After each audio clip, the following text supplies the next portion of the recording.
would like to begin by acknowledging the traditional custodians of the land on which I live and work, the Gundungurra land and people. I pay my respects to their elders, past, present, and emerging, and extend that respect to all Aboriginal and Torres Strait Islander people. I also want to acknowledge the traditional custodians of the lands on which you, our listeners, are joining us from today. I recognise the deep connection that First Nations people have to this land, their enduring culture, and their commitment to the preservation and care for their country. This land was never ceded, and it always was and always will be Aboriginal land.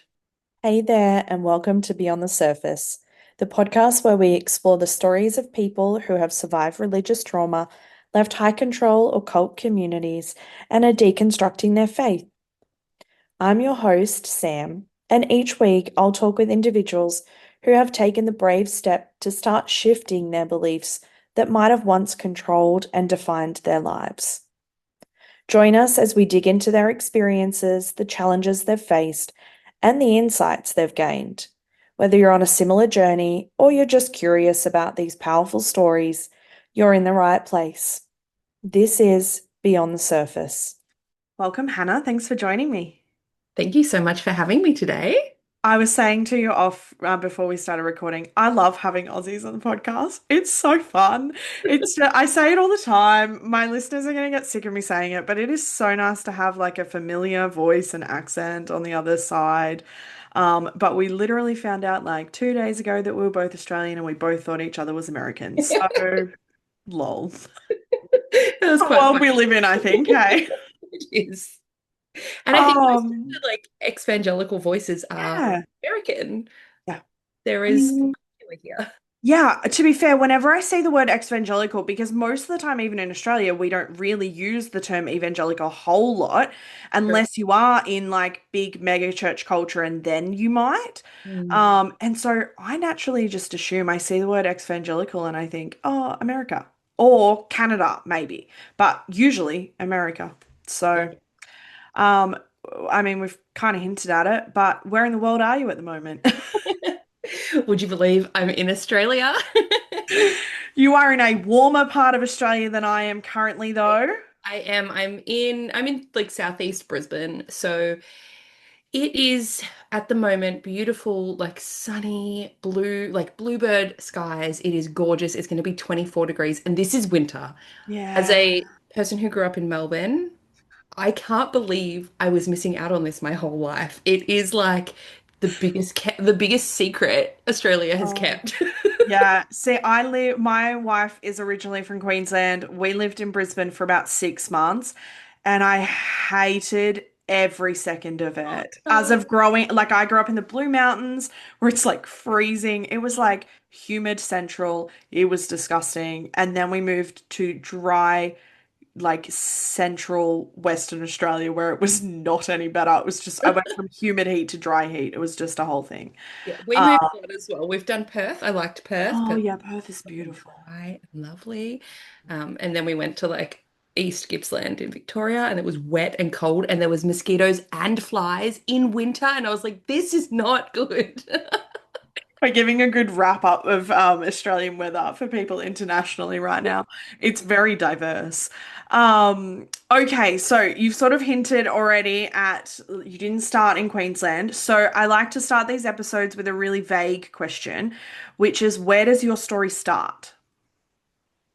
I like to say that I was assigned Christian at birth. Oh, I love everything about that. I've never heard anyone say that Oh, before. and That's it's so so cool. funny because if you've grown up in a Pentecostal megachurch like I did, Mm. uh, there are certain things that are done. One of the things is called a dedication, and that's where you stand up on stage with your baby and say, I'm going to dedicate their life to the Lord, which obviously happened Yep. to me.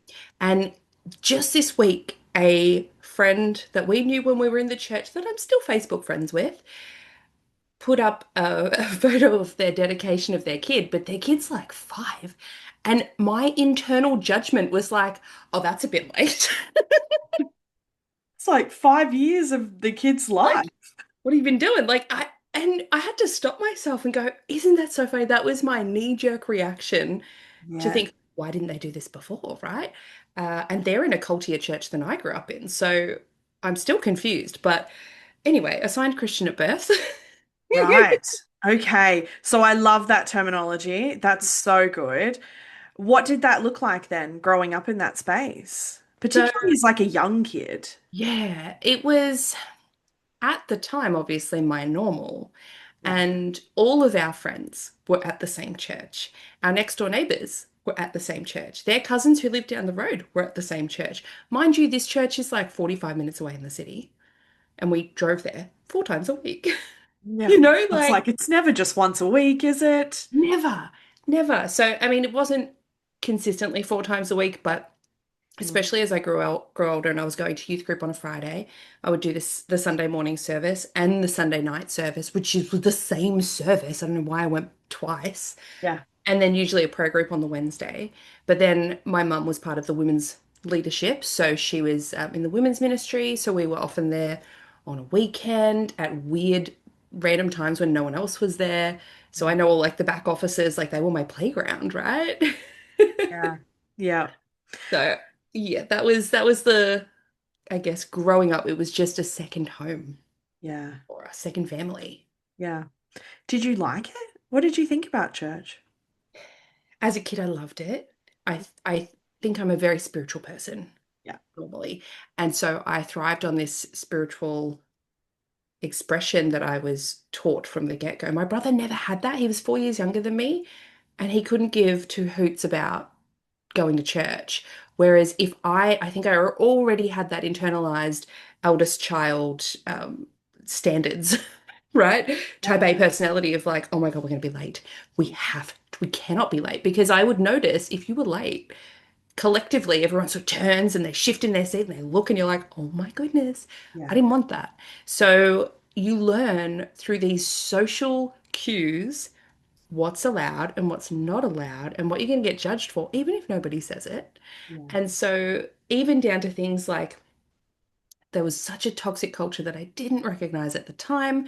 But as a teen, I would watch women come up to my mother and say, "Oh, you're very bold wearing that to church. I don't think I could have the confidence." And like, that is not a compliment. No. I mean, instantly just saw my eyes roll Yes. automatically. But it was taken as, me as a teenager going, okay, so I know that what I wear is there's allowed and not allowed. And it wasn't the purity culture style of you have to cover up everything, but it was you can't outfit repeat. Yeah. You have to wear like name brand stuff.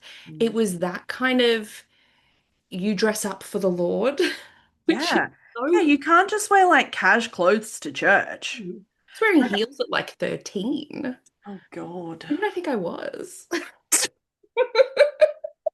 And did you like was that being modeled from the stage? Like I say stage because I like you said Pentecostal church. This is not really pulpit, it's a Oh, yes. stage. I Like mean, it's a full stage. everyone in because the youth would sit in like front right. That was our spot. That was the teens. Yeah. And my parents would go and sit over there. My brother would go to kids' church upstairs, and I'd be with the teens through the whole big service. Yeah. And every boy in that section was a clone of the boys on stage. And every girl in that section was a clone of the girls on stage in the worship team. So it was really interesting because I can spot it a mile away now. I go, oh, that person's in the evangelical church because you can spot the style of clothing and hair and mannerisms a Yeah. mile away when you've been brought up in it. And it's so funny because I'm like, oh, so familiar, must be friend. No, wait, out of that change, and your brain just reverts back to that. Yeah. It's these like confused things of safety and community that Yeah. then later got ripped away. Yeah, what were you taught felt safe and was safety as a kid and as a teenager? Because often the biggest thing that I find is that we get taught these distorted perceptions of what safety and love and comfort is when we're kids in that space or teenagers in that space. And then we realize, oh, that's not any of those things. Yeah. Yeah. There's so many things, and I'm so grateful I've been able to do so much reflection and learning and deconstructing in this space because there is so many things that I have learnt that I did think were safe and normal. Mm. that now I'm going, oh my goodness. Yeah. And normalized to the point where you don't recognize it until it gets pointed out to you, Yeah.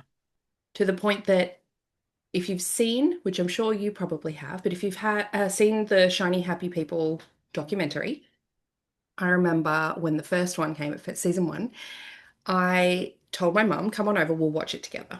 Now, she and I were kicked out at the same time of our church. Oh, We were spoilers. booted out. But I definitely deconstructed far earlier, quicker, Yeah. and more thoroughly. She had a lot of hurt from the community Mm. ostracization, but she didn't deconstruct the belief aspects. Like even 4 years ago, she was still praying in tongues when something went wrong. Yeah. And I was like, how are you doing that? Like, what doesn't that trigger you? Anyway, I've got my own podcast. For those listening, it's called Witch Talks. And I did an episode called Religious Trauma and Abuse. And I sent it to my mum and said, have a listen to this. And a lot of it was based around the music and a critique of the music as a form of cult indoctrination and what is it called?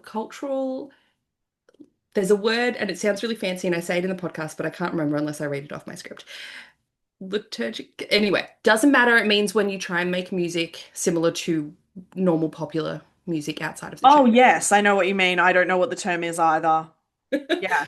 You may, it's like if you listen to Hillsong Young and Free and Hillsong Worship, like it sounds like secular music and Correct. there's like that's really strategic. Yeah. Correct. Yes, and it was critiquing the strategy behind it, Yeah. as well as the way the royalties are set up and how bad that is. Mhm. Our church definitely called Hillsong a sister church, and we went to Hillsong Color Conference every year and Uh, all of those things. Anyways, so I put that out and asked my mum, like, what did you think of my episode? I put my heart and soul on there. yeah. And she said, I really liked the music. I don't understand what your problem is.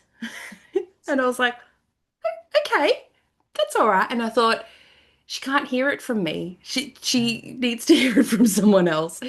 So I think it kind of set her on the path because the next time we bumped into each other, she was like, "Oh my God, I've listened to this podcast on cults and you'll never believe." And I was like, "Oh yeah, all the stuff that I was saying in that episode, but whatever." Yeah, but you're just my hurt child trying to pull me away from God.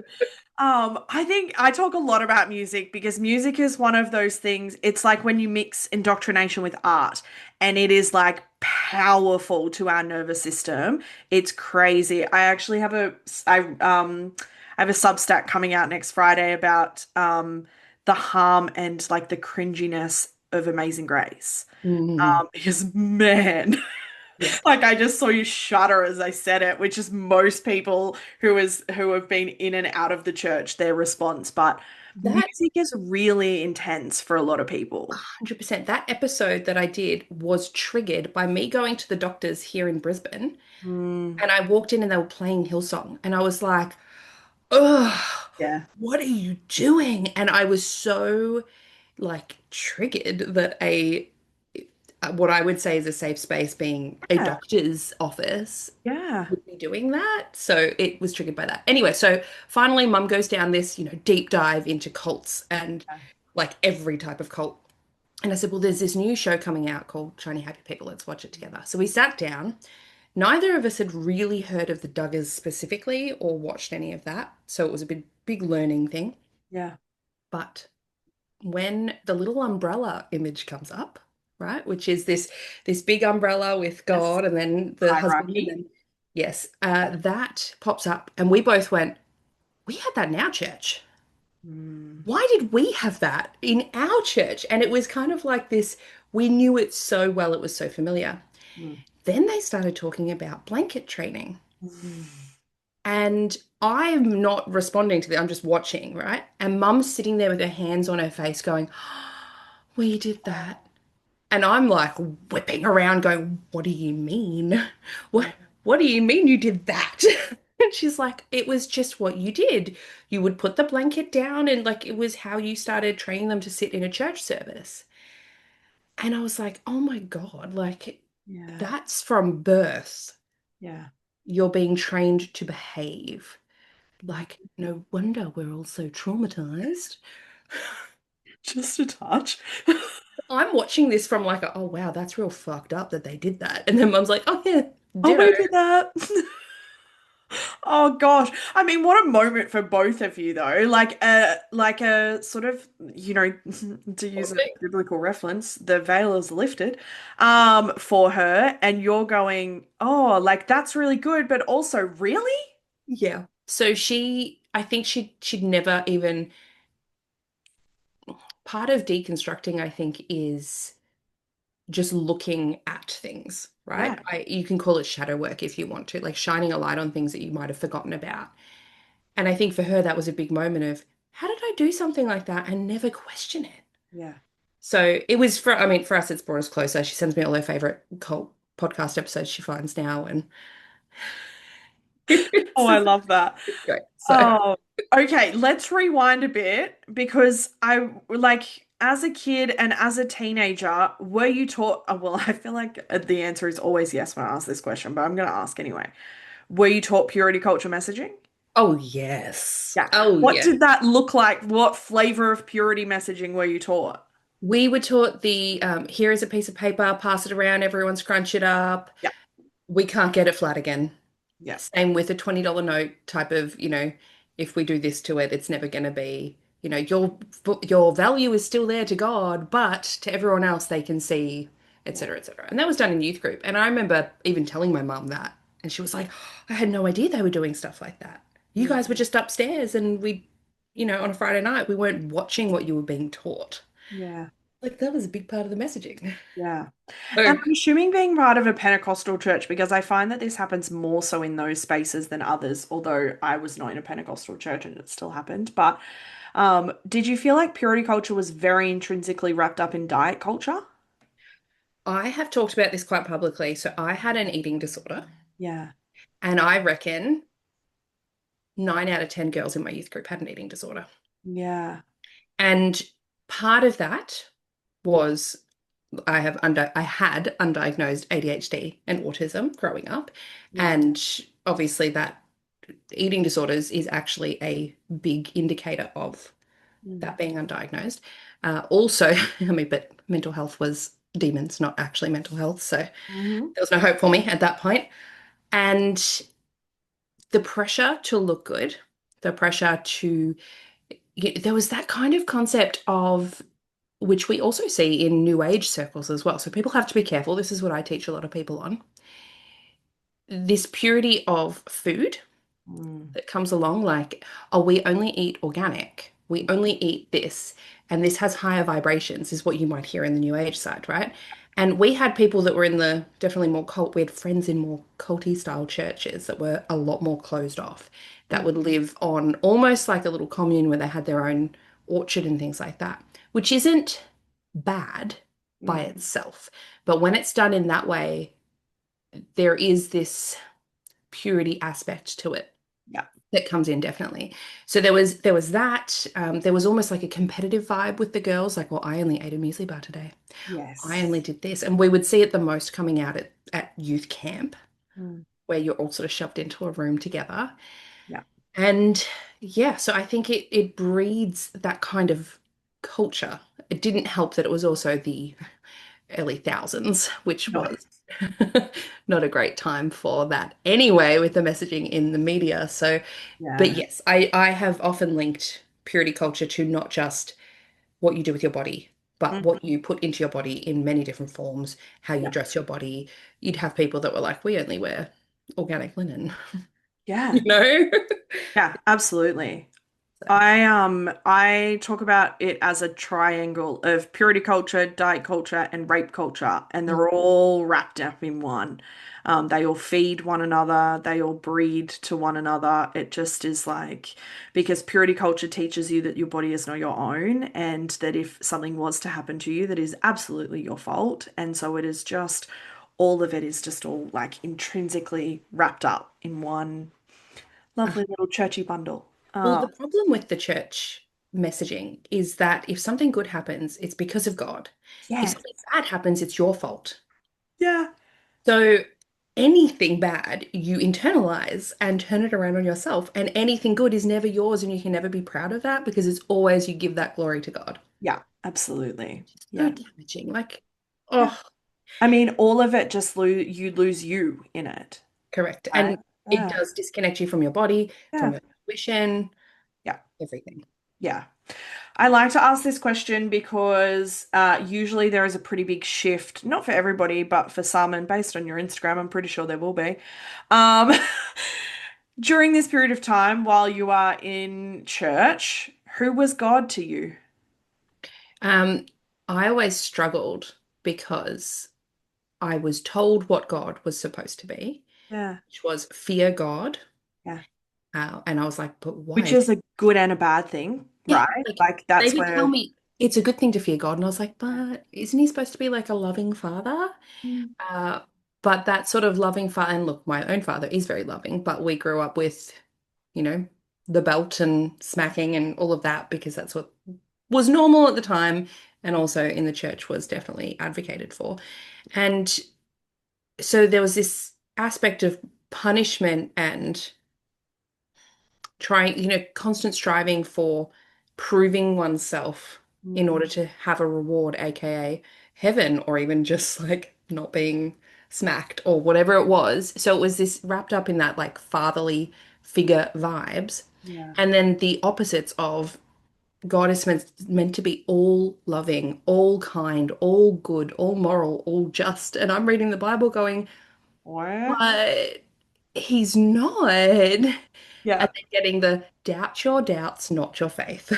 Yeah. The devil whispering in your ear. So it was really confusing. It was very confusing. I was desperate to experience God. Yeah. I did experience many spiritual things in the church Mm. that then later, when we get kicked out, I'm sitting there questioning my entire life. Like, what did it all mean? Was it real? Was it true? Did I make it up? Am I crazy? I Yeah. Yeah. think is a normal reaction. Yeah, absolutely. Did you feel like you had a personal relationship with God at the time? I think I had convinced myself that I did. Yeah. And I think I'd put so much into that that you kind of almost like gaslight yourself into it, Yeah.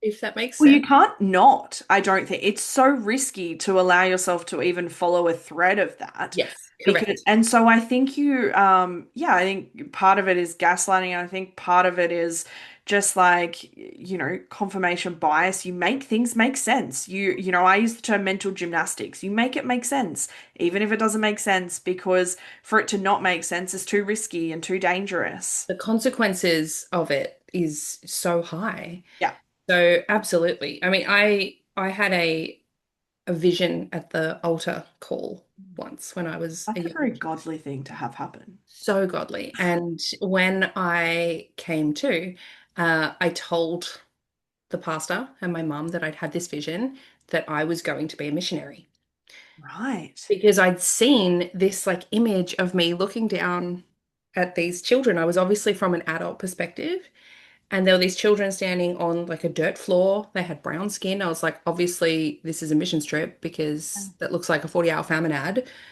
And that was all I had in my like Ads. Oh my gosh, please, for people internationally probably have no idea what we're talking about. Those ads just like take me World Vision. back Mm. far out. I used to do World Vision every year, like the 40-hour famine. Yeah, I mean, of course, because why wouldn't you? It was the World Vision ads and the compassion ads. Yeah. Yeah, sorry, continue. I just had like a blast from the past. And like my grandparents were missionaries throughout Yeah, India and Papua New Guinea and Indonesia. My grandfather was yeah, a preacher. And so it was kind of like, obviously, that's my path as well. So I told the pastor, I told my mum, and, I'd had this vision from God whilst at the altar, desperately asking him, Jesus, to come into my heart and to show me that he was real. yeah. So for me, that was proof. Like I just got a vision. How much more proof do I want from that? Right. And the pastor had said, you have the gift of prophecy. And that Mm. this was like obviously my path. And I remember turning to mum and going, but are there women preachers? Mm-hmm. She was like, yeah, there are. But like, not really. It's okay. It might change in 20 years. Not this flavor of place anyway. Yeah. So I had that in my head from a very young age. I've got like scraps of paper where I've written what I want to be when I'm older, and it's like a mum, a missionary, a preacher, an actress, and a chef. I love that. I love that combo. I used to describe, I wanted to be the seventh heaven mum. I wanted to be Mrs. I think it was Camden, the Camdens. I wanted to be Mrs. Camden, the preacher's wife with the seven Yep. kids. Yep. And now I have a wife and a dog. And I used it's to just once. like, and I'm a therapist. I'm just like so far from that. But that's totally fine. Yeah. But I mean, you don't really get any other picture to have in your mind of Yeah. what you are allowed to want. So Um, when I was 16, my parents split up. yeah. That's not allowed in the No. church. Absolutely not. So they divorced. It was incredibly, incredibly messy, like a really, really bad divorce. And during that time, the pastor, like the head pastor's wife, when mum and I walked into church one day, came up to us and just said, "Oh, you don't think you can come back here, do you?" Oh my gosh. Like, what a bitch. The audacity. And this is, mind you, family, friends. Like we used to go over for dinner almost weekly with them. I grew up with their kids. Their kids went Yeah. to my school. Like, how dare you? Yeah. And so we didn't. We took that as like, obviously, we're not welcome here. Yeah. And so we left. And then my brain's like, well, wasn't I supposed to be a missionary? Yeah. What am I supposed to do with that? So for a little while, I think probably up until 18, I was looking for another church. I would try other churches, and they never felt right. And Yeah, I, because did you also have the messaging that you couldn't be a real Christian if you weren't in church? yes, Yeah. 100%. Yeah. 100%. I felt so much guilt not going to church. Yeah. And so I would do my own church, like watching it on TV on the Christian channel when I wasn't there, Yeah. and going to my friends' churches, which all felt slightly different. And I think this even extended to when I was like 21, I think was the last time I stepped foot in a church. Mm. And it was a totally different, it was on Christmas Day because I was like, that's a non-negotiable. I have to go on Christmas Yeah. Day. And the only church at that point, I was living in Canada in this tiny little ski town. And the only church was Episcopalian or something. And I was so weirded out. I was like, what on earth Yeah. is everyone doing and saying? And I just walked out and went, no, this is not for me. That was the last time I went to a church willingly. But when we'd left the church, I'm obviously questioning things, but I did start to that separation and making friends outside of the church and, making friends that the goal wasn't to convert them. It was just to be friends with them, getting a job that wasn't, volunteering at church, which is where I did my work experience in year 10, like at church. They had so much of my time. I think it started to crack that notion that everybody who's not a Christian is bad, Mm. which was so deeply ingrained. And I was like, oh, these people have stories, they have lives, they have reasons for thinking and doing the things that they do. Yeah. So it did start to crack it open a little bit. And then this is the wild part. When I was 20, I had a bad breakup with a boyfriend who we had decided to go on a trip together, which in my brain was like, we are deepening things, guys. We're going to the next, we're going on a holiday overseas together. Obviously, he's the one. And we chose to go to Cambodia. Go to Cambodia very quickly. I think traveling with someone is the best way to know if they are Oh yeah. aligned with you. And he was not. And to the point where I'm quite a strong person, I sent him home, literally on a plane.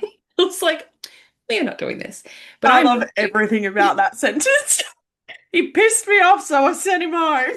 home. He got a bit drunk and said the wrong thing, and I just went, no, absolutely not. So he went home, and I was like, well, I'd booked 2 weeks. I've got 2 weeks off work. I am taking that 2 weeks. So I Yeah. traveled by myself through Cambodia, and on one of the last days, I was in this hostel in the main like city, Phnom Penh, and I'd made friends with the people who ran the hostel, and especially being alone, I'd sort of networked a little bit. I said, I don't know what to do on my last day. And one of the guys that works there, his brother, he goes, oh, he, rides a moped and takes people on moped rides to pay himself through uni. Did you want to just go somewhere he can take you? And I was like, how much would it be for the day? Like, he can just take me wherever he normally goes. I'll just tag along. Yeah. He's like, sweet. So we did. So Poe was his name. And I said, what do you usually do? And he's like, oh, this is my favorite place for lunch. This is this. And he goes, and sometimes I'll pop into this orphanage with some rice. And I was like, great, let's grab 2 bags of rice. So I'm on the back of this moped, 20 kilos of rice. Like I'm like trying to hold them under my arms and hold onto a moped, which in Oh, the roads over there are quite intense. yeah. We go to this orphanage and they gave me like a little tour, like, oh yeah, have a look. And so we're standing inside this classroom, which is where they teach English. And I look down, and there's these beautiful children looking up at me standing on a dirt floor. And it was my vision from when I was like 5 years old. Yeah. And even now, like I'm getting full body chills. And I was like, what the fuck does this mean? Was it real? But then I was like, I'm not a missionary. Yeah. What? So I'm having this like existential crisis. Yeah, I was like, how does that not blow absolutely everything up for you? Absolutely. So I'm like freaking out, but also trying to like mask and act totally normal in front of everyone, like, oh, hi. Yeah. In my brain, going, what the fuck is going on? And so I had to sit with that fully and be like, okay, obviously, I had a vision that came true. Mm-hmm. It wasn't, I misinterpreted because I'm not a missionary. I am a solo backpacker Yeah. in Cambodia. And I sort of went, okay, well, maybe it's a sign from who knows what that I'm supposed to be here. So I Yeah. went home, sold my car, sold everything, and moved to Cambodia. Oh, shit. You don't do things in halves, do you? Oh, That goodness. orphanage for a couple of months, and it was really, really tough work. But I learned a lot. I learned a lot being Yeah. there. And then I really enjoyed being by myself and traveling and learning these things. So I ended up applying for because that particular work, I was like, I don't think I have I'm very, very, very sensitive in a lot of ways. Yeah. And I was seeing a lot of things that just I couldn't fix and they were so heartbreaking. Yeah. And so I thought, okay, this was wonderful. I've made a difference, but also this is not my long-term path. Yeah. But it had opened my eyes that like there was more outside of Australia. So Yeah. I got a working holiday visa and went where in the world is totally different to where I live because I like extremes. And so I went, where's the coldest place in the world right now? And it was Banff in Canada. So I went there. I went there for 2 years, but I met my husband over there. So Nice. Perks. it was kind of like, oh, I wouldn't have done that if I hadn't done this, if I hadn't done that. It was kind of that little flow on effect. So Yeah. I see it as it was totally meant to be because he's Aussie. We grew up 2 suburbs away. We have mutual friends, but it took going to the other side of the world to meet each other. So Yeah. a little bit crazy. And so throughout all of this time of like questioning, you've had this vision, you're now in Cambodia, you've now had that experience, and I imagine learnt a lot about yourself and the world being at that orphanage. Uh-huh.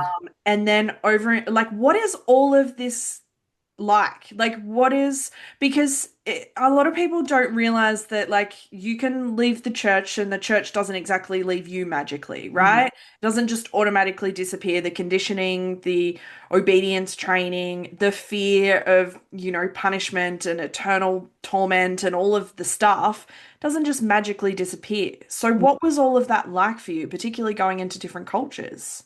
Yeah, I think that was a big eye-opening moment, Yeah. especially seeing cultures where Christianity is not the majority. Yeah. And I did a bit more travel through Singapore and Thailand as well at that time. And there was those usual questions which I had had as a child. What if someone's not born into a church like us? Yeah. Fair. Why don't they get the opportunity? And then it was, well, that's why we have to be missionaries. That's why we have to evangelize. That's why we have to speak the word. Yeah. So at this point, though, when I'm over there and I'm traveling, I still believe in God. Okay.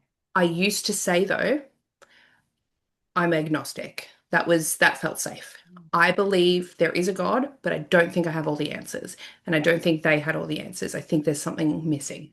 There's At something what point did you stop calling yourself a Christian? I reckon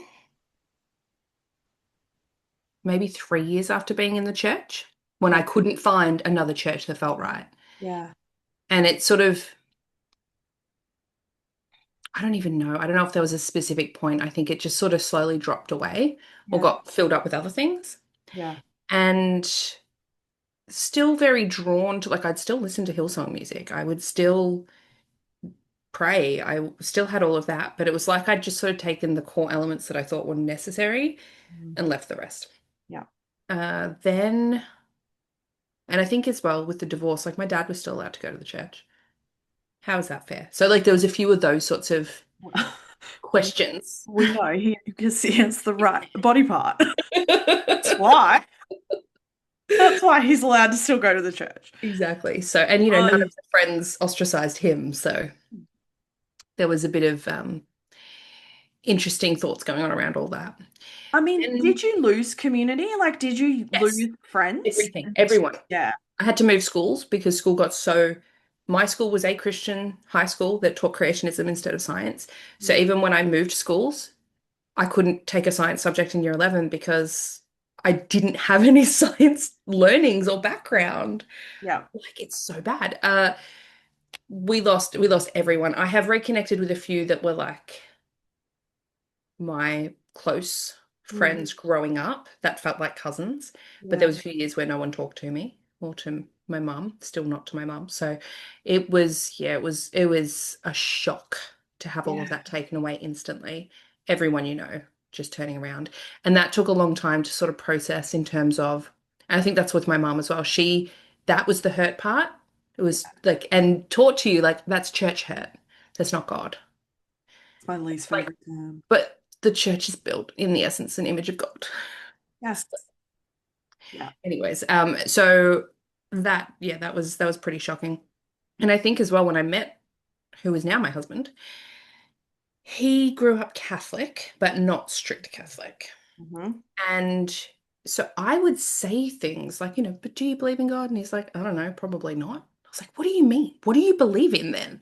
What what do you think happens when we die? Like I was so shocked that someone could just not believe that, Mm. especially if were raised in it. Because we were sort of taught that, I mean, Catholics we were taught that Catholicism was Catholics are not real Christians, yes, obviously. they're not real. But I still had the idea that like, but you still believe in a God, right? And he's kind of like, not really. So I would, but what about this? And Mm. then I would say something like about, being slain in the spirit or speaking in tongues or healing hands. And he was like, I'm sorry, what? Mm. What did you say? And I was like, when you speak in tongues. And he's like, I don't know what that is. I'm Yeah. like, what you didn't do that in church? He's like, no. And so the process of having to explain it to someone he's actually quite scientifically minded. He's like, show me the peer-reviewed articles. Mm. Like having to prove my case Yeah. helped break it all down because I was like, oh, this is weird. Yeah. Why did we do that? Where does that actually come from? And I'm sure, as you can all tell, I like to question things and find out, which the church hated and they stomped out of me. So it Yeah. was kind of all coming back up at that point. I could Yeah. ask the questions. I had Google, right? I had access to that. So that helped to pull those last strands out. Yeah. Um, and then I had an experience when I ended up working in Louisiana for a little bit on a goat dairy farm. I was, I would like to say that that's probably the most random thing you said, but it's probably not. But I love goats. They're adorable. Goats are so cute. Oh my Yeah. goodness, they're the best. I was like feeding the baby goats. They were so cute. Anyway, so I was staying in Louisiana, which I had felt really drawn to because on that journey out of the church, I had sort of started reading and watching things that we weren't allowed to in the church, like Anne Rice's Vampire Chronicles, which are heavily set around New Orleans and Louisiana. And then True Blood came out, and I was like, oh my gosh, it's like so evil and demonic and campy, and I love it. And so Yeah. I kind of absorbed a lot of that, and I was like, I'm going to this place. This place sounds amazing.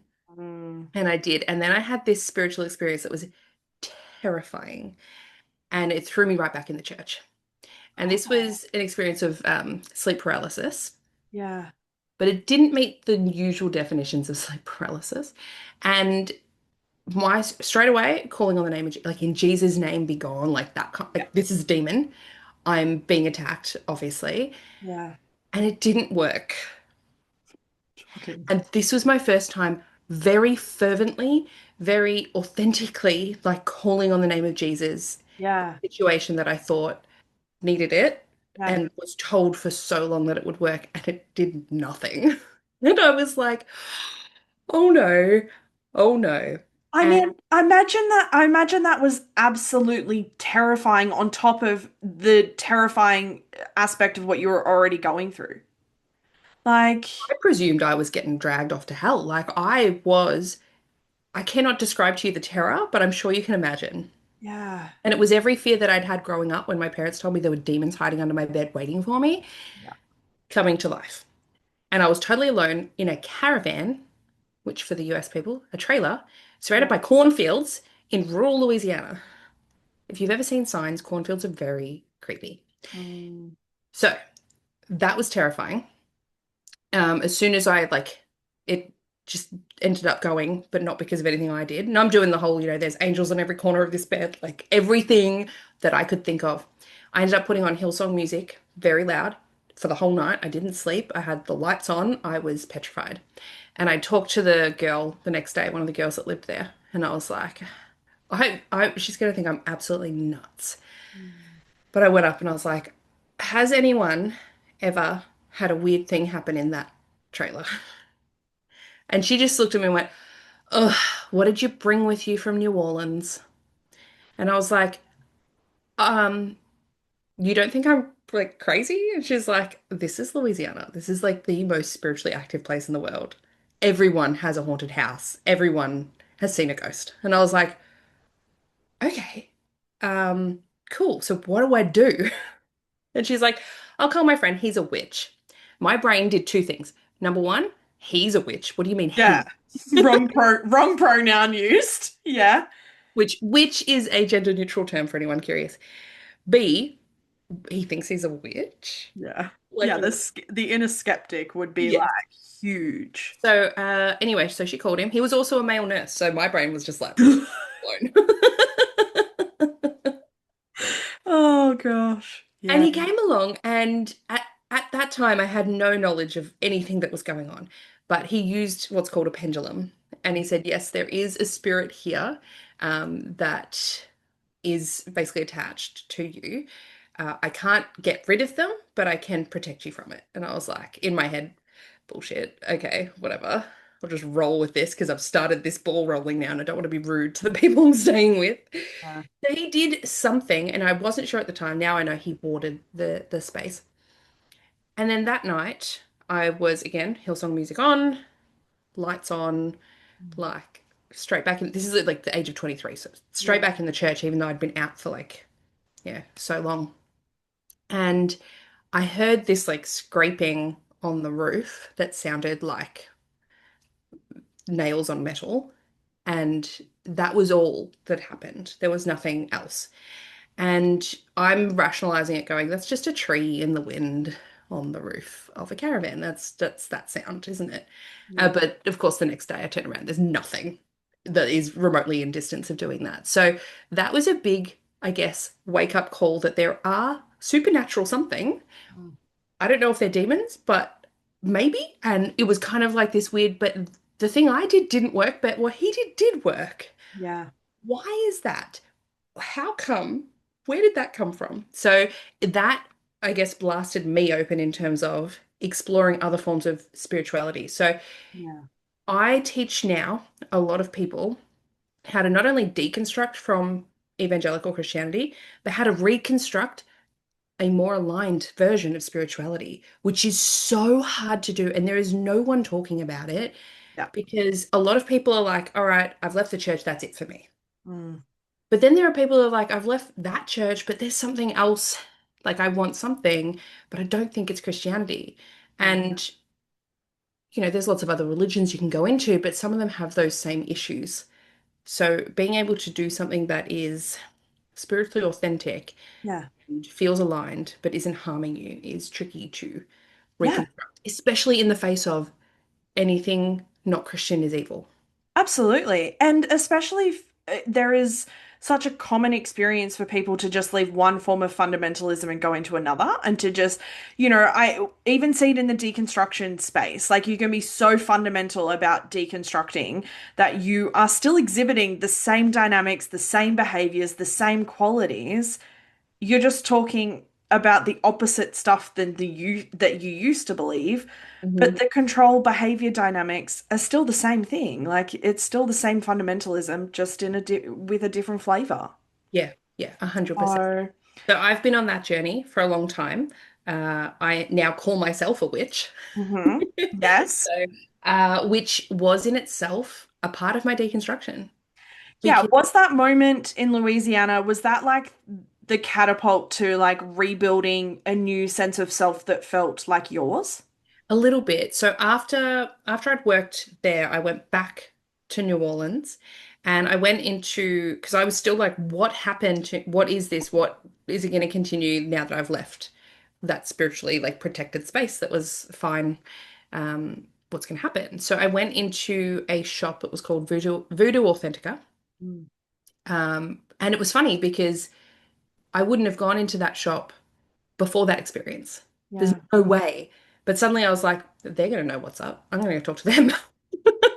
I'm going to ask a real therapist-y question here, right? Yeah. Because like your brain can rationalize that and go like this experience was worked in inverted commas. Mhm. Um but how is your body responding in that? Because like your nervous system is so hardwired to evangelical Christianity that the first time I picked up an oracle card, I feel like I near had a full fucking panic attack. Oh no, So I will tell you that story. But this felt different, right? This felt like the spirits of the place, like Louisiana, like this is very a Louisiana experience. I think I just rationalized it as that's this something that happens here. okay. But yeah, no, Tara came later and Right. but at that time I just thought I'm going to go in there into this shop and I'm just going to ask for advice. And so I said, this is what happened to me. I don't know why, don't know how, I don't know if it's still there. And we ended up figuring out I'd done a graveyard tour throughout uh, New Orleans before I went, like the day I went to the goat farm. Yeah. And he was like, you are very spiritually open. You Mm. are just like, hello, everyone, come and join me. And someone did. And he's like, here is your graveyard etiquette from now. If you step foot into a cemetery, you are going to go in backwards and you're going to leave backwards because you never came and you never left. You were going to leave an offering. You were going to do this. And I was like, okay.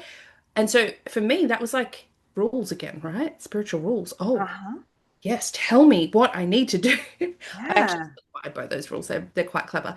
But it was a little bit of guidance without him saying, you know, that there's a book that we have to he's like, this is experience based. This is what Yeah. we all know from experience, like this. I was like, okay, he's giving me answers. That's great. Gave me a little travel protection oil and off I went. And I was good. Oh, I was so good. Till I went back to Victoria in Australia and decided by this point, because I was so intrigued and I had deep dived into everything ghost and spirit related at this point. Yeah. Really, if I find something's kind of scary, I think I want to understand it. So that's what I did. Yeah. And we went on a ghost tour of Arradale Asylum, which is out in the country in Victoria. And it is a humongous old asylum. It's like a 4 hour ghost tour. It's massive at night at like 8 p.m. This is why when else would you do it, obviously? Exactly. Anyway, I took my then boyfriend, now husband, and a few people from my work at the time, and we walked into this building. And I walk in, and I'm like, oh, do they keep horses in here? Why does it smell like a stable? It smells like hay and straw. And everyone sort of just gave me a weird look and just kept filing in. And I was like, come on, that is so overpowering. Yeah. And my husband's like, are you having a stroke? Are you okay? I don't smell anything. And I was like, this is so physical for like, how can you not smell Yeah. that? I love that everybody, I don't know whether the rest of the world does that, but everybody in Australia, as soon as you smell something that nobody else is smelling, you are automatically having a stroke. Yes. I think technically it's meant to be burnt toast. Yeah. But anyways, so we all file in, and the guide actually turns around and he said, "That is so weird that you say that because this is where they used to perform the lobotomies. And back in the day, they did not have running water, so they would cover the floor in a mixture of hay and straw that would soak up the blood, and then they would brush it out at the end of the day. And then everyone, does the whip around, look at me, and I'm like, "Ugh, what? What? How long ago was this?" And he's like 100 years ago. Okay, so at this point, everybody thinks you're batshit crazy. Yeah, and I'm like, how did I smell that? How did I smell that? So then it sent me on a research journey into like smelling things that aren't there, which is not the right Google search. It's the one I wanted. Yep, fair. But eventually found my way into how some people have, psychic senses, and that smell is one of them. Mm, And so that sort of started to push open that side of things because I was like, but psychic's real. I thought that was demons. That yeah, didn't feel demonic. That was just a smell. yeah. You know, I thought that was demons whispering in their ears. And but then it happened to me and I didn't ask for it or do it. And, everyone saw it. Like I didn't make it up. I had Yeah. witnesses. So it was this, again, like these holding two sort of beliefs at once, having to Hmm. peel them apart. So that sort of set me on a bit more of this current journey that I'm on because I liked that. I was like, that was cool. That was kind Well, of it also, I novel. imagine, felt real for you. Like, of all of the other spiritual experiences at church, I imagine it felt real. That Like, is a lot more validation than I ever got for anything in the church. yeah, And then I was like, okay, so clairvoyance is visions. I've had visions in the church yeah, that did come true. So, okay, maybe it was that, not God.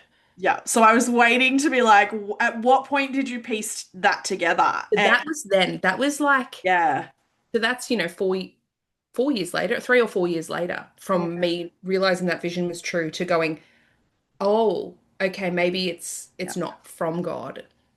Maybe it's from something else. Where is it from? Where does it come yeah, from? So then that sort of started that. If anyone is curious, if anyone's like, okay, this is like clicking in my brain, the yeah, thing that really helped me reconstruct my spiritual concept of deities, yeah. spirits, things that are outside of us was reading into Hermetic philosophy. Mm, There is a book called The Kybalion by three initiates. It's not the most perfect book in the world. It is very old now, but it gave me a new way to consider the fact that maybe there is one big creator being, mm, and we are all versions of that creator being experiencing itself in a multitude of ways. And so are any forms of spirits, ghosts, deities, from other religions as well. Because in my brain, I'm like, I think I've always wanted to hold that belief that why can't all religions be true? yeah, And I'll tell you what, reading the Chronicles of Narnia very young and reading The Last Battle, which is the last book, where followers of Tash also got into heaven, that was a big crucial part of that as yeah, well. I think I'd always been like, that makes sense to me. yeah, It's not based on believing the exact thing and following those rules exactly. It's based on who you are and how you do this. And I don't now hold the concept of heaven and hell at all, yeah. but along the journey I did. So while you are learning all of this, this new, you're gaining all this new knowledge, you're learning all of this information about deities and all of this sort of thing, how, like, do you instantly, I don't want to use the word believe, but do you instantly resonate with this? Or is there like yeah, but like, that's what I was taught. Like, as in like, Abrahamic religion, God sort of like belief system. Yeah, I think it was beginning to slowly chip away at that and Yeah. replace it Right. with things that suddenly felt like they clicked or made more sense. Hmm. I was like, oh, okay. Mind you, when I first started working as a professional witch and tarot reader and astrologer, I was like, don't ask me about working with deities. I don't do that. Yeah, I've right. done that, not again. Okay. Now I do. Yeah. So it took me a long time to even consider that because I was like, I've worked with a deity, that was God, and I didn't like it. Yeah, fair. So it took a while to even just turn around and go, okay, why didn't I? What can I do different? Is this for me? Yeah. Go from there. But with the tarot, for example, I had Yeah. like little whisper in my head for a while. Like I was reading tea leaves, I was doing like herbal healing and a few things like that. That felt fine. People would describe me as really witchy. That felt fine. If they said you're a witch, that was like the line, no, add a Y to that, thank you. I'm Right. not a witch, I'm witchy. So descriptive was okay, identity not so much. Correct, Yeah, yes. right. So then I said to my husband, I feel like something's telling me I need to buy a tarot deck. Yeah. He was like, cool, go buy one. And I was like, I can't Much do ease. that. Yeah. What do you mean go buy one? He's like, okay, so don't. And I was like, but I think I have to. It took me 2 years. Oh, wow. Back and forth. I'd walk into a store, I'd maybe look at them, I wouldn't touch them because Mm. that would open a portal to hell and a demon was going to pop out. And like, I thought I'd got rid of that, but I Yeah. had not. It was such a strong belief. And I tried. I was like, maybe I'll buy one for someone else. I'll buy one for someone else, right? I never did that either. I was like, maybe I'll just wait for someone to give me one. Like you're supposed to be gifted one. That's a lie. You're not supposed to be gifted one. Oh, Um, is it? yeah, it's a myth. Oh, I did not know that. I'm so thankful. I bought my own. Yeah, there's a myth that you're supposed to be gifted your first tarot deck. I think that just comes from a sense of like elitism and being like, Ah, well, you're not real, I'm real, which you right. find everywhere. Gross. Um, so yeah, that part's definitely not real. But I thought maybe that would happen. Not that I knew anybody who Yeah. would ever have a tarot deck to give me. So I toyed with the idea, and then one day I just sucked it up and went in and bought one. And it wasn't the traditional one that you see everywhere. It was like a very, very ethereal, flowy, soft pastel one because that felt safer. And I Yeah. remember like handing it to the lady, and she's like, yep, that's like 35 bucks. And I'm just in shock, like, do you not realize what a big moment this is for me? Yeah. But like, that was internally. Externally, I'm like, yep, okay, thank you, bye. Yeah. But since then, I think that was the last, that was almost felt like a last chord that was cut because I went home, no demons popped out, Mm. nothing bad happened, and I've played with that tarot deck and many more. I now have like 50 Yeah. every single day since. Yeah. I loved it. I loved, like, it clicked perfectly. I was like, this is my life. And Yeah. then a few years later, I turned around and was like, I'm now doing this professionally. This is It's my identity. not just descriptive anymore. Yes. Was there anything that you did over that 2 years to help you get to that point of where you were able to actually buy the tarot deck? Like, was it a conscious process or I did read time books just on pass? I read books on how to read tarot. Okay. I'd never touched a tarot deck. I listened to podcasts. So Again, it was have like a exposure therapy it almost. was exposure. I was Yeah. exposure therapying myself. And, I'd look at things. I'd maybe like do a pick a card on someone's like email or something. Yeah. But it was all like little tiny bits here and there. I had in Singapore, a bird pulled a card for me. It Random. wasn't tarot. It's a different form of divination. The lady read my palm. Oh. And at the time, I was like, is my boyfriend the one? And she was like, absolutely not. And then that's the one that I broke up with in Cambodia. And I was like, I'm never doing that again. Oh gosh. But Oh. yes, so that was it. That wasn't tarot. That didn't feel, I was kind of roped into that. That was different. But Yeah. yeah, I'd had a few little things along the way and then finally dived in. And when I dive in, I dive in. So Yeah. I'm, yes. Go hard or go home. Now I say my witchcraft is a love letter to the little girl who was so afraid Mm. in the face of the demons and the mighty power of the church. It's me taking that power back. Oh, I love that. And witches have historically been quite anti-church. So I'm like, oh, that's quite a descriptive, Yeah. fitting descriptive for me. Yeah, absolutely. And so, I mean, what has it been like to reclaim your identity from child of God, Pentecostal Christian, to witch? A lot more freeing. Yeah. There was a lot of fear for a long time around what people would think. Yeah. But by embracing that, I think it helped me so much more. Yeah. It helped me to just be more authentic and more myself. And now I don't care. And if someone finds out that I'm a witch and doesn't want to hang out with me, that's on them, Yeah. right? Like old Hannah would have carved herself a whole new body to make someone like me, Yeah. right? It was you fit them. So now I just don't care. And so I'm going to flip the question that I asked earlier, but change the language a little bit, which is, so what is it like for you now to relate to the divine? What does that look like for you personally? I think it is far more unrestricted. Yeah. Previously, there was rules and dogma, like Mhm. you have to do this. Now, I think just being alive is enough. And anything on top of that is lovely. And a lot of it comes down to respect and kindness for other people, for animals, for the earth.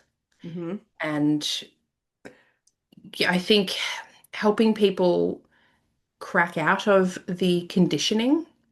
And I have a big, strong, what's the word?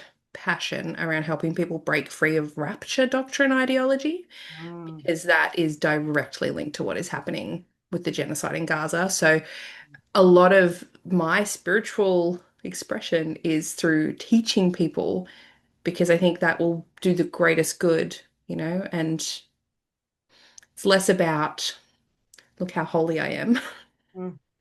Yeah. and look how God has blessed me, the prosperity culture aspect, Mm. and more at just like look how kind and loving and happy I am, Yeah. you know? So And so what is it? How do you not go from fundamental Christian to fundamental witch? yeah, that's a good question. I think I see it more in initiatory covens. So Mm. there are many different forms of witchcraft, Yeah. and I have kind of purposely kept away from anything initiatory, Mm. especially because as soon as I read into it, I'm like, oh, but I don't agree with that, or that, and I don't want to be held to that. And by that, do you mean initiation style covens? Yes. Yeah. So things like Gardnerian Wicca, Okay. which there's a lot of people who are Wiccan, doesn't vibe with me. There's lots of divine feminine and divine masculine, and that language to me is Mhm. so binary, and I don't like it. Yeah. So I've stayed away from that. But for some people, they like that. That's fine. And there's traditional witchcraft, but a lot of that is either based quite Celtic or quite southern USA and Appalachian. And I'm not from either of those areas. Mhm. And then I look at like our own Indigenous culture here in Australia, and that's not mine either. Yeah. So I just have my own little Flavor. niche that I've carved out, I guess. Yeah. And if I do something and it feels good, I keep doing it. And if it doesn't, or if it feels hard or like a chore, then I just drop it because I don't need that in my life. And you can. Yes, I'm not like I'm in charge. I get to Yeah. make the so that is fun. That is, Yeah. and it feels so much more spiritually enriching. I am a professional astrologer as well. Mm. So I'm so much more cyclical in how I do things. And I think we are cyclical beings, like Yeah. seasonally and astrologically and things like that. So it just feels like things are so much more in tune. And Mm. I'm masking less knowing that sort of stuff as well. So Yeah. it's not about pushing through. I used to think every year after Christmas, when you meant to be quite like, let's go out, let's be social, let's have a barbecue, and I was like, I can't think of anything worse. I need to decompress after all of the craziness. Yeah. And then I found out that's my 12th house solar transit when I should just be resting, sleeping, and being by myself. And I was like, oh, well, now I give myself permission to just do that. And Yeah. I always tell my husband, I'm like, this is not my time to shine. This is my time to sleep. Oh, I love that. That's so good. Also, I just don't know how anybody has energy at the end of the year to do anything. That's baffling to me. No. But I love the biggest thing that comes out of everything that you've just said is choice. Mhm. Like you just have the ability to choose. Everything is rooted in agency and you get to pick something up, you get to put it down, and there is no inbuilt fear that if you do either of those options that it is okay or not okay. And nothing is demonized. Yeah. I'm very also cautious. So I I do a lot of educational content for people as well, and I mentor a lot of young people coming into witchcraft, especially with religious trauma.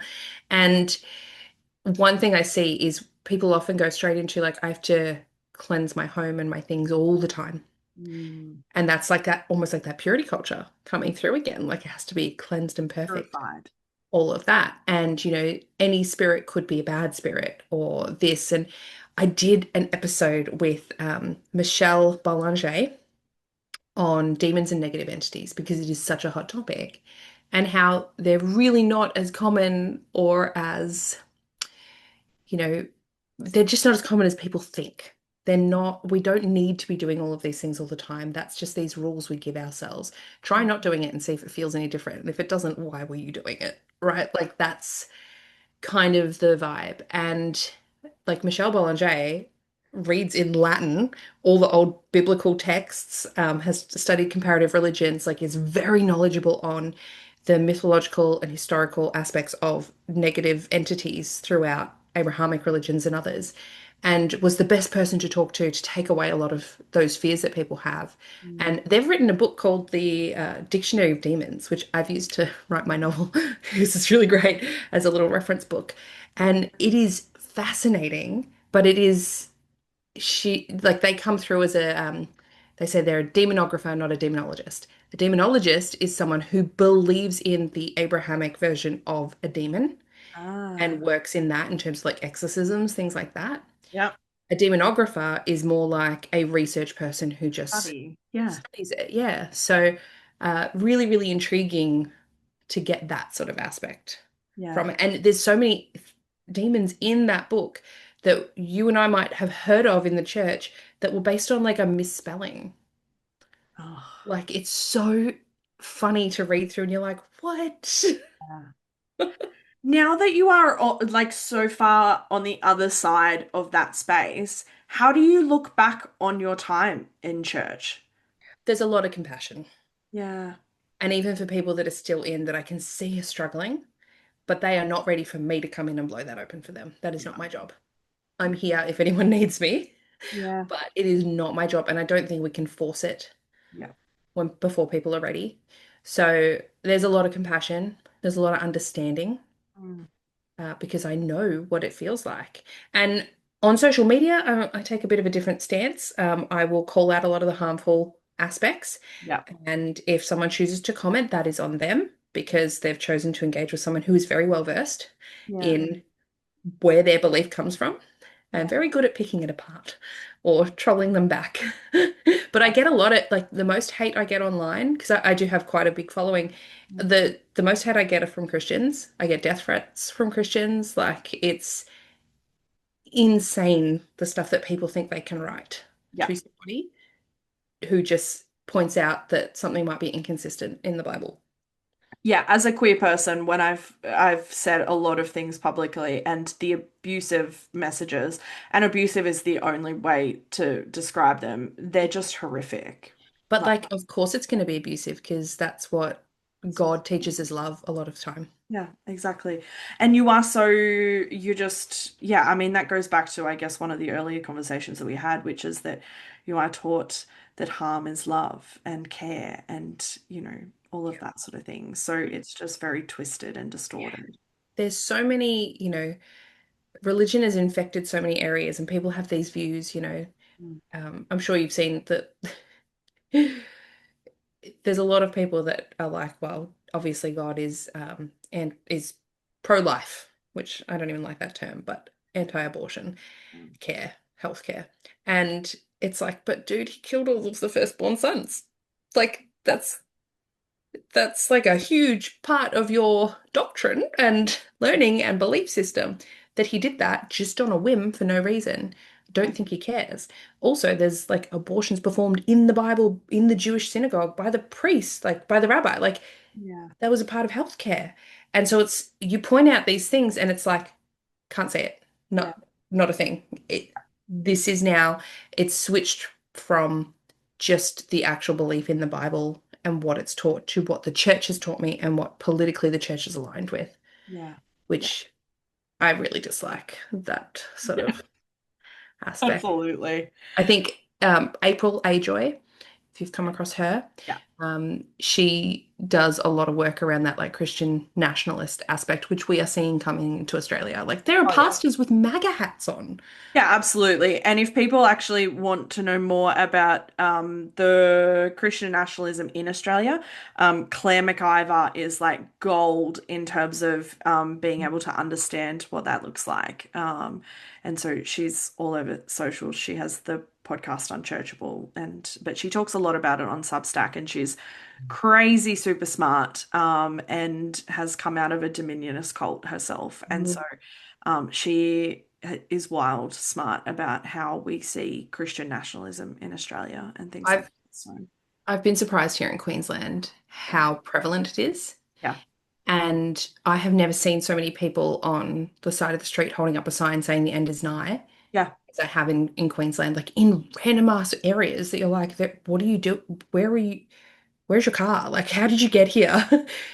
And, ringing a bell and shouting into a microphone. And there was one time where we were driving past and I filmed on my phone, like to show that there's Mm. this person doing this.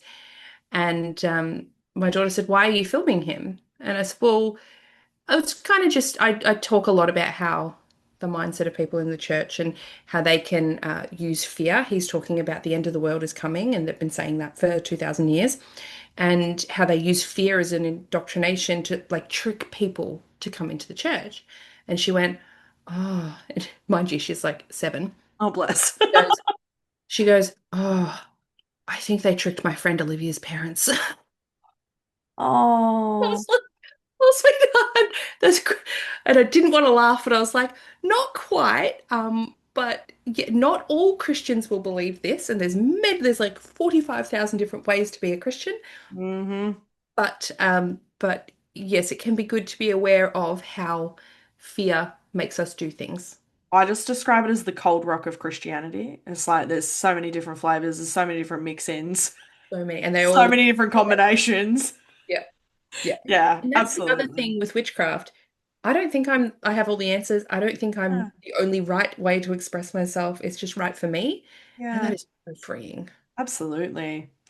Okay, before we get down another path and we end up recording a whole other episode, I like to finish these episodes with some encouragement. And so, what would you say to someone who is fresh in that deconstruction? The questions have just started. They got no idea what the fuck is going on, but they are pulling on the thread and they're terrified.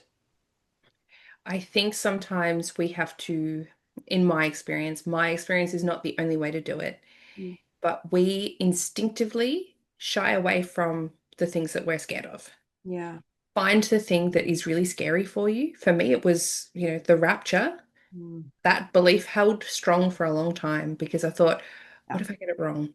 What if that's actually happening? And instead of just ignoring it and pushing it down and focusing on all the other things that were like the low-hanging fruits to deconstruct, I dove straight into that. Yeah. Where did it come from? Why is it here? I took lectures, I read books, I jumped deep. Mm.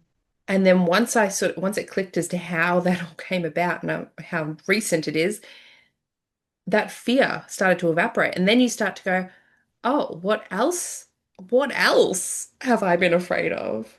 So shying away from the things that are scary sometimes can make it take a lot longer. Yeah. Diving into the fear, as long as you're not going to re-traumatize yourself. Mm. So you got to be, careful and slow. But sometimes just allowing yourself to look at facts, Mm. look at where the origins of something are, Yeah. look at what other denominations believe about that same thing, and that can start to give you a few threads and rabbit holes to dive down. Yeah. I love that. Widen the scope. Yeah, Absolutely. Yeah, for sure. absolutely. Thank you so much for joining me. Keep I've up. loved this. It's Thank been you. so fun. It's probably been a very different episode to Oh most. no, I love it. And that's why I love the podcast, is because I have everything from hardcore atheist to, progressive Christian still, right? Like I have everything in between, and some who have embraced different forms of spirituality, some who cringe at the word spirituality. Mhm. And so I love just, it will resonate with someone, and that's the point, is that someone feels less alone, someone feels more seen, and Yeah, someone feels like, oh, maybe I'm not too far gone and I actually can recover from this and move into a new space that's more absolutely. of mine. Mm. So I love it. Thank you so much for joining me. Thank you so much for having me. Thanks for tuning in to this episode of Beyond the Surface. I hope you found today's conversation as insightful and inspiring as I did. If you enjoyed the episode, be sure to subscribe, leave a review, and share it with others who might benefit from these stories. Stay connected with us on social media for updates and more content. I love connecting with all of you. Remember, no matter where you are in your journey, you're not alone. Until next time, keep exploring, keep questioning, and keep moving forward. Take care.